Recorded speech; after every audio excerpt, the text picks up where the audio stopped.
بسم الله الرحمن الرحیم.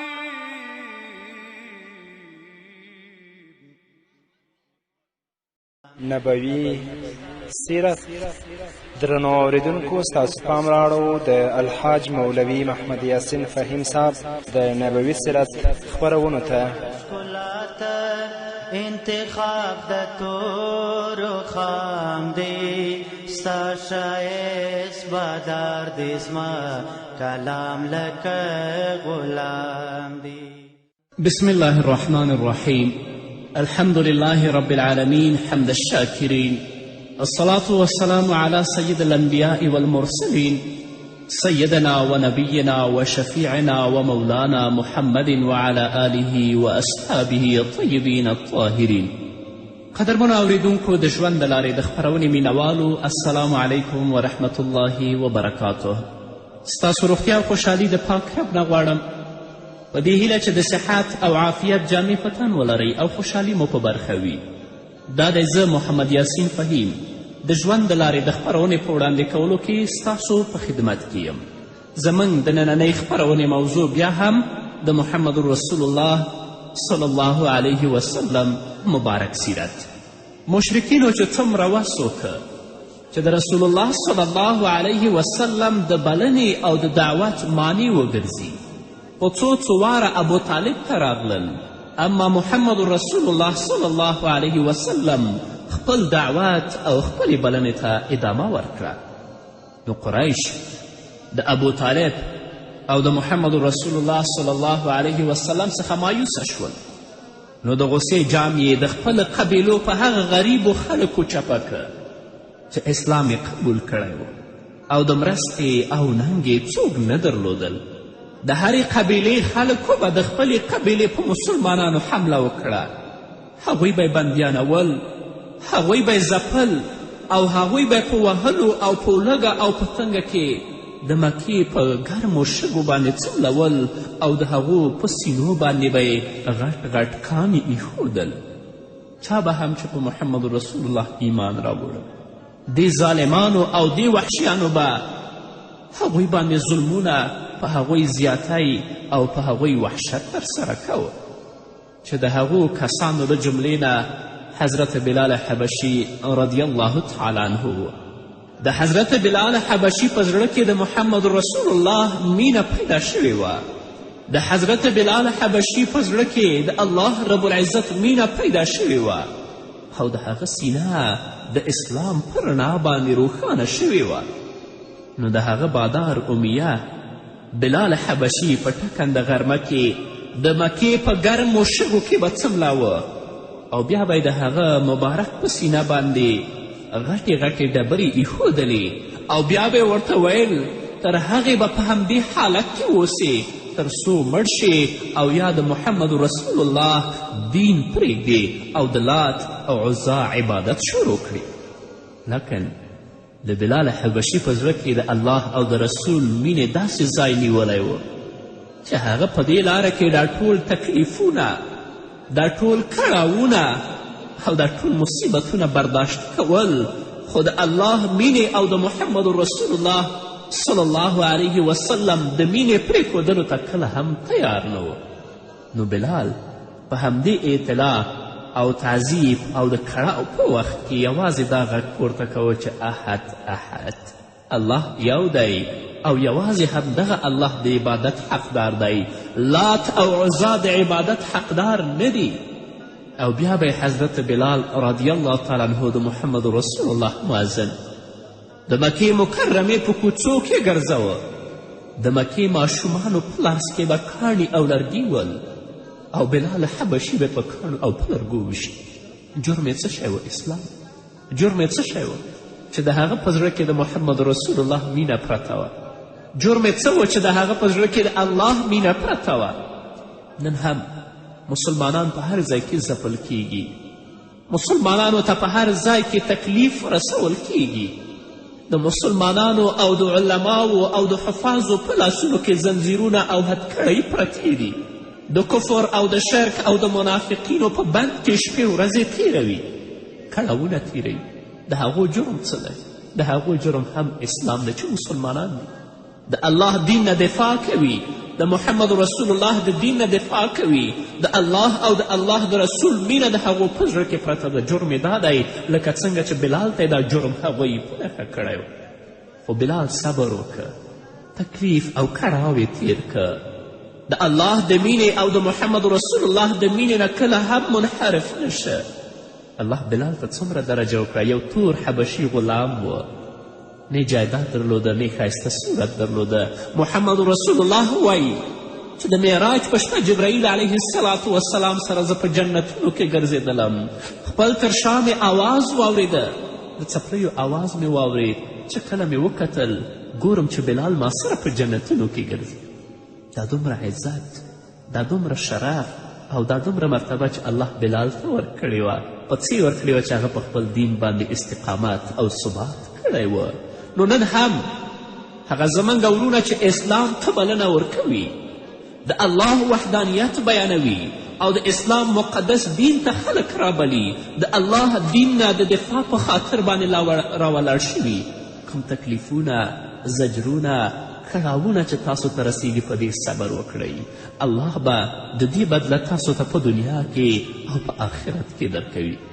یوه ورځ حضرت ابابکر صدیق رضی الله تعالی عنه حضرت بلال په همدې حالت باندې ولید چې د هغه بادار د مکې مکرمې په ګرمو شګو باندې څملولی او د هغه په سینه یې غټ کاڼی ایښی او هغه تعذیبوي. ابابکر صدیق رضی الله تعالی عنه حضرت بلال حبشي رضی الله عنه د امیه نه اخلي او آزادوي. همدارنګه د بني مخزوم قبیلې به حضرت یاسر او حضرت عمار او حضرت سمیه رضی الله تعالی عنهم د غرمې په سخته ګرمي کې د مکې مکرمې شګو کې تعذیبول، او رسول الله صلی الله علیه وسلم به چې کله په هغې لاره تیرېده او د هغوی دا دردونکی حالت به یې ولید، محمد رسول الله به څه مرسته هم نشوه کولی، نو ورته به ویلي صبرا آل یاسر ان موعدکم الجنه. د یاسر کورنۍ صبر وکړئ، ستاسې صله او بدله جنت دی، الله به تاسو ته جنت درکوي. حضرت سمیه هم په اسلام کې یوه ښځه وه، هغه خپل ځان د محمد رسول الله صلی الله علیه وسلم په مینه کې او د الله رب العزت په مینه کې فدا که.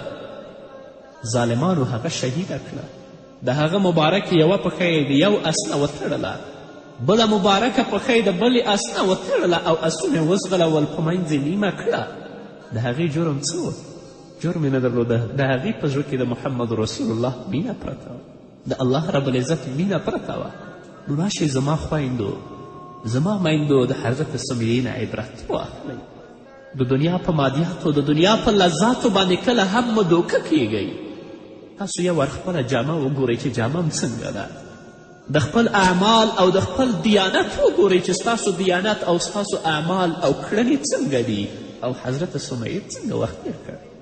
تاسو هم ښځې یاستئ، هغه هم ښځه وه، نو الله ته منقاد شئ، الله رب العزت ته غاړه کښېږدئ تر څو چې الله رب العزت څخه په آخرت کې شرمنده نه وي.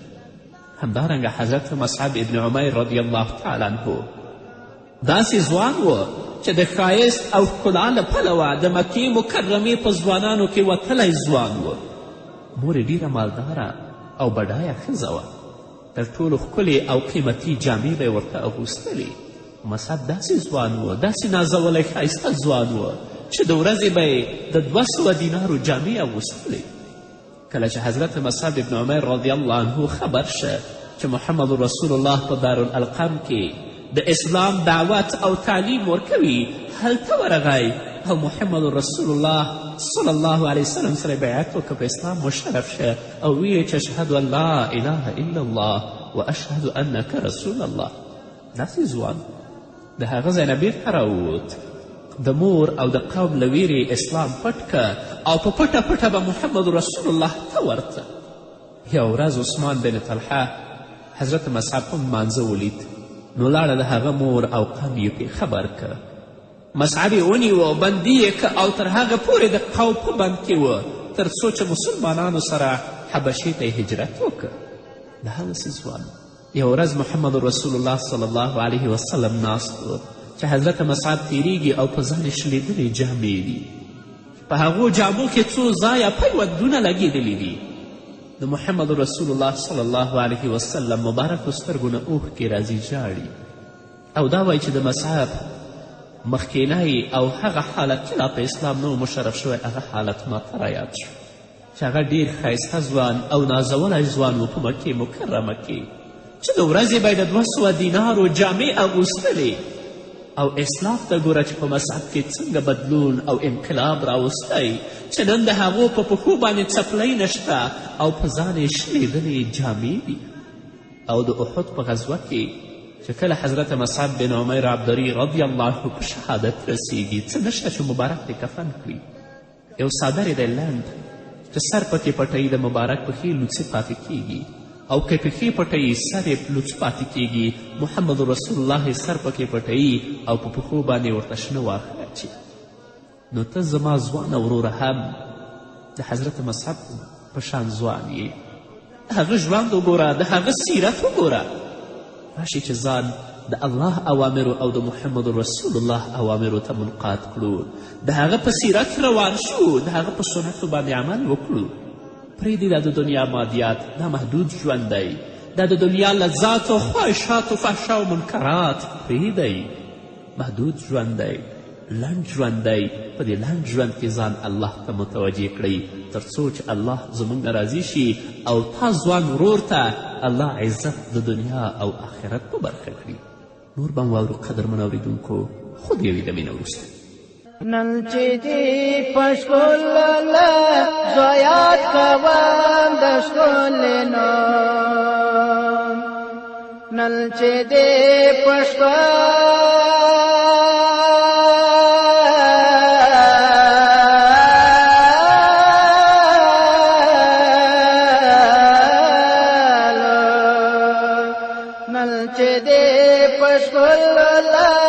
زیات کوم د ښکلنم، دا هنر په ما کې که کمال مې د الهام دی.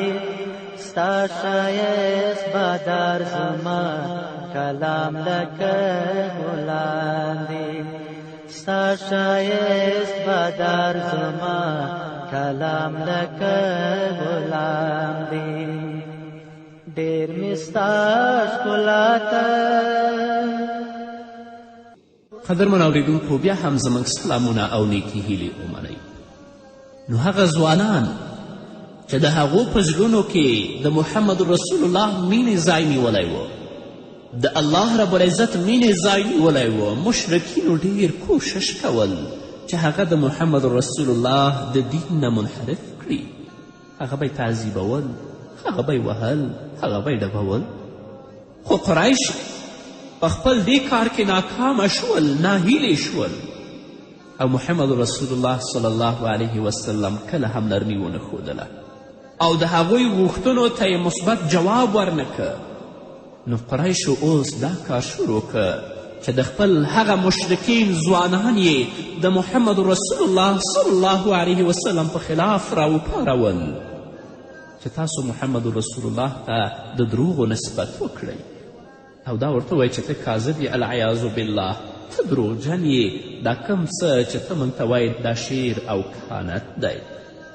رسول الله صلی الله علیه وسلم ته ویلې العیاذ بالله چې په تا لیونتوب دی. یوه ورځ قریش په حرم شریف کې حجر الاسود څخه راټول شول.